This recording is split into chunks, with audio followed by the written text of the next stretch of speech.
बहू, तुझे मेरी बेटी का मायके आकर 2 रोटी खाना भी चुभ रहा है। आज फिर तुम्हें पैसे चाहिए। आखिर बात क्या है? मैं काफ़ी दिनों से देख रहा हूँ कि तुम्हारे खर्चे बहुत बढ़ गए हैं। थोड़ा कंट्रोल करो अपने खर्चों पर। सुमित ने अमृता को डांटते हुए कहा। मैं आपको क्या बताऊँ, मैं तो बहुत कंट्रोल करती हूँ, लेकिन रसोई का बजट हर महीने बिगड़ ही जाता है। अमृता परेशान होकर बोली। लेकिन क्यों? अब तो घर का एक सदस्य भी कम हो गया है, तो उस हिसाब से तो खर्चा कम होना चाहिए। तुमने ही बच्चों को बाहर का आड़ कबाड़ खाने की आदत डाली हुई है। सुमित ने बच्चों को मैगी खाते हुए देखा तो गुस्से में बोला।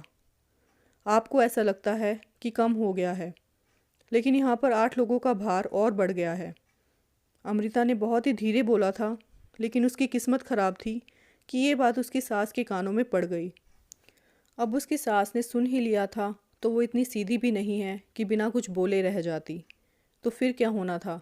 घर में हंगामा होना तो तय था।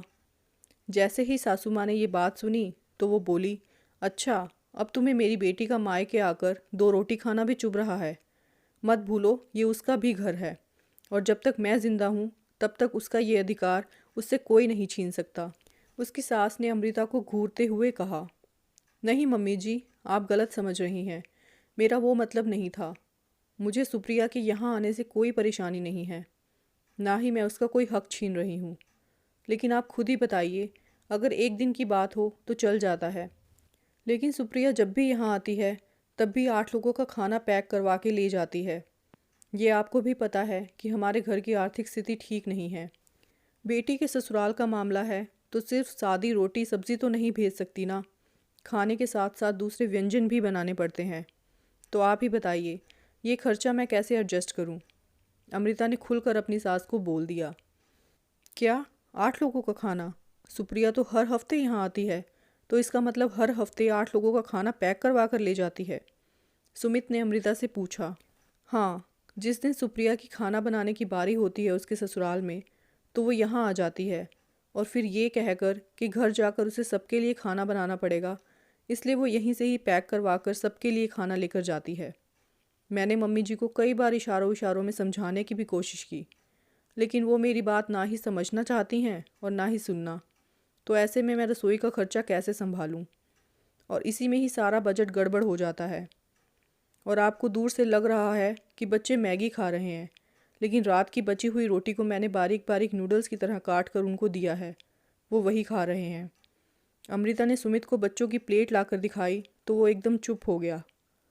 सुमित ने एक बार अमृता को देखा और फिर अपनी माँ को, और बोला कि माँ, आप अच्छे से जानती हैं कि हमारी आर्थिक स्थिति ठीक नहीं है। आपने सुप्रिया की शादी में भी ज़रूरत से ज़्यादा खर्चा करवाया, जिसके लिए मुझे लोन लेना पड़ा, और लोन की किश्त चुकाने में ही मेरी आधी सैलरी चली जाती है, और फिर घर का खर्चा भी है। और अमृता भी इसलिए पार्ट टाइम जॉब कर रही है ताकि मेरी कुछ हेल्प हो जाए। मैं आपसे ये नहीं कह रहा कि सुप्रिया के ससुराल में खाना मत भेजिए, लेकिन हर दूसरे तीसरे दिन ये सही नहीं है ना, उन लोगों के लिए भी और ना ही सुप्रिया के लिए। आप खुद ही कहती हैं कि लड़कियों को खिचड़ी की तरह हर माहौल में घुल मिल जाना चाहिए, लेकिन आप खुद ही बताइए, अगर ऐसा ही चलता रहा तो सुप्रिया क्या अपने ससुराल में कभी घुल मिल पाएगी? और आपके इस बढ़ावे से तो ऐसा कभी नहीं होगा। मुझे उम्मीद है कि आप मुझे और अमृता को गलत नहीं समझेंगी।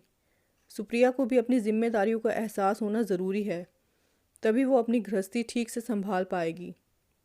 तो ठीक कह रहा है बेटा, मैं ही बेटी के प्यार में इतनी अंधी हो गई थी कि मैंने ये भी नहीं देखा कि मैं उसी का ही नुकसान कर रही हूँ।